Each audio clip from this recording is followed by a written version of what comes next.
بسم اللہ الرحمن الرحیم۔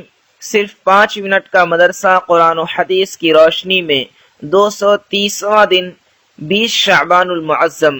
نمبر 1، اسلامی تاریخ۔ حضرت وحشی بن حرب رضی اللہ عنہ، آپ کا نام وحشی ہے جس کے معنی اکیلا رہنے والا۔ ان کو ابو دسمہ کہا جاتا تھا۔ وہ حبشہ کے رہنے والے تھے اور بہترین نشانہ باز تھے۔ یہ قریش کے سردار جبیر بن مطعم کے غلام تھے۔ کفار نے یہ شرط رکھی تھی اگر حضرت حمزہ رضی اللہ عنہ کو قتل کر دو گے تو تم آزاد ہو جاؤ گے۔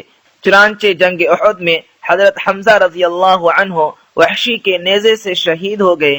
حضرت وحشی رضی اللہ عنہ کہتے ہیں کہ جنگ احد میں حضرت حمزہ رضی اللہ عنہ کو شہید کر کے میں خیمے میں آ کر بیٹھ گیا، اس لیے کہ اپنی آزادی کے علاوہ مجھے کوئی اور دلچسپی نہ تھی۔ حضرت وحشی رضی اللہ عنہ اسلام اور مسلمانوں کے دشمن ہونے کے باوجود اسلام کی اچھائیوں کو دیکھ کر خود مدینہ منورہ آئے اور حضور صلی اللہ علیہ وسلم کے ہاتھ پر اسلام قبول کیا اور پوری زندگی اسلام کی دعوت و اشاعت میں زندگی گزار دی۔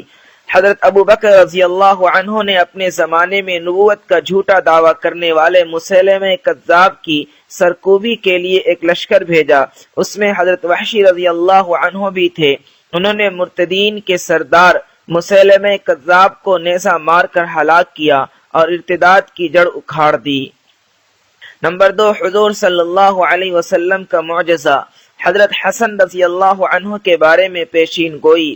رسول اللہ صلی اللہ علیہ وسلم نے حضرت حسن رضی اللہ عنہ کی طرف اشارہ کر کے فرمایا، میرا یہ بیٹا سید ہے اور امید ہے کہ مسلمانوں کی 2 بڑی جماعتوں کے درمیان اللہ تعالیٰ اس سے صلح کرائے گا۔ چنانچہ حضرت علی رضی اللہ عنہ کی وفات کے بعد حضرت حسن رضی اللہ عنہ نے امیر معاویہ رضی اللہ عنہ سے صلح کر لی۔ اس طرح حضور صلی اللہ علیہ وسلم کی پیشین گوئی سچی ثابت ہوئی۔ نمبر 3، ایک فرض کے بارے میں جماعت کے ساتھ نماز پڑھنا۔ رسول اللہ صلی اللہ علیہ وسلم نے فرمایا، مردوں کو چاہیے کہ وہ جماعت کو چھوڑنے سے رک جائیں ورنہ میں ان کے گھروں میں آگ لگا دوں گا۔ فائدہ، جماعت چھوڑنے والوں کے لیے حدیثوں میں بہت سخت وعیدیں بیان کی گئی ہیں، اس لیے تمام مسلمان مردوں پر جماعت کا اہتمام کرنا بہت ضروری ہے۔ نمبر 4، ایک سنت کے بارے میں نیک اولاد کے لیے دعا۔ نیک اولاد حاصل کرنے کے لیے اس دعا کا اہتمام کرنا چاہیے۔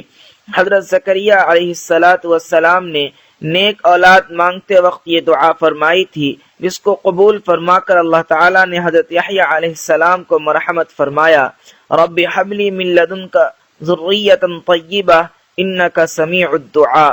ترجمہ، اے میرے رب، اپنی بارگاہ سے مجھے نیک اور صالح اولاد عطا فرما، بے شک آپ دعا کو بہت سننے والے ہیں۔ نمبر 5، ایک اہم عمل کی فضیلت، جمعہ کا خطبہ سننا۔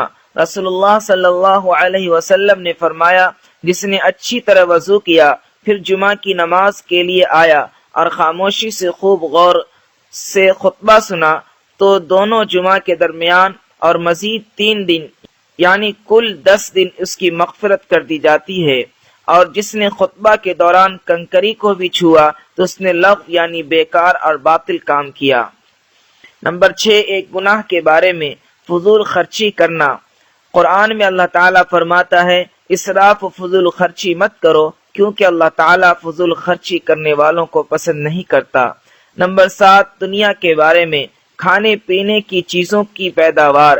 قرآن میں اللہ تعالیٰ فرماتا ہے، انسان کو اپنے کھانے پر نظر رکھنی چاہیے کہ ہم نے خوب پانی برسایا، پھر ہم نے عجیب طریقے سے زمین کو پھاڑا، پھر ہم نے اس زمین میں سے غلے، انگور، ترکاری، زیتون، کھجور، گھنے باغ، میوے اور چارہ پیدا کیا، یہ سب تمہارے اور تمہارے جانوروں کے فائدے کے لیے ہے۔ نمبر 8، آخرت کے بارے میں جنت کی چوڑائی۔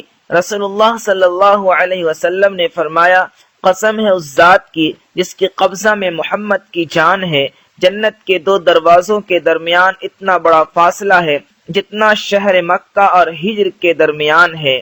یا آپ صلی اللہ علیہ وسلم نے فرمایا، جتنا فاصلہ مکہ اور بصرہ کے درمیان ہے۔ نمبر 9، طب نبوی سے علاج، زمزم کے فوائد۔ حضرت ابن عباس رضی اللہ عنہ نے زمزم کے بارے میں فرمایا یہ ایک مکمل خوراک بھی ہے اور بیماریوں کے لیے شفا بخش بھی ہے۔ نمبر 10، نبی صلی اللہ علیہ وسلم کی نصیحت۔ رسول اللہ صلی اللہ علیہ وسلم نے فرمایا تم میں سے کوئی آدمی تکلیف پہنچنے پر موت کی تمنا نہ کرے، اگر تمنا کرنا ہی ہو تو یہ دعا کرے، اے اللہ جب تک میرے لیے زندگی بہتر ہو مجھے زندہ رکھنا، اور جب میرے لیے موت بہتر ہو تو موت دے دینا۔